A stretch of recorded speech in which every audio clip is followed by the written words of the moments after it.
The governor and all three Florida cabinet posts were up for election this year. We will get to the governor's race in just a moment. But first, the race involving local businessman Jimmy Patronis. He is running for re-election to the chief financial officer's position. Patronis has held the job since 2017 when he was appointed by then Governor Rick Scott to complete Jeff Atwater's term.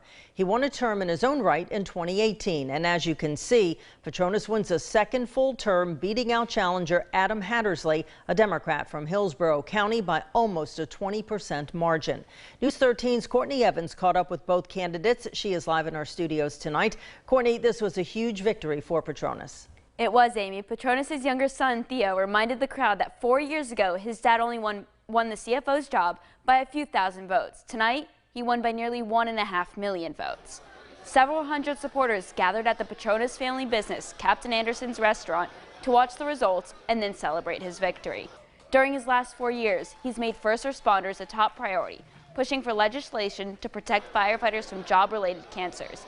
He's been on the ground at the scenes of some of the state's most tragic events, like Hurricane Ian and the Surfside condominium collapse.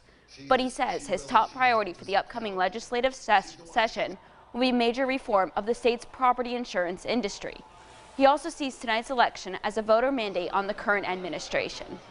We've got a governor that's kept the state of Florida open. He won by one of the biggest margins in Florida history, and that gives us a mandate and agenda to do right by the citizens of the state of Florida. We need to continue to lean forward, make sure Florida stays open. We've built up a great following all across the state, so continuing to fight for what's important to Floridians, and even help to push that conversation and push policy towards fixing property insurance, win or lose, is absolutely something in the cards for us. So yeah, we're going to keep pushing either way.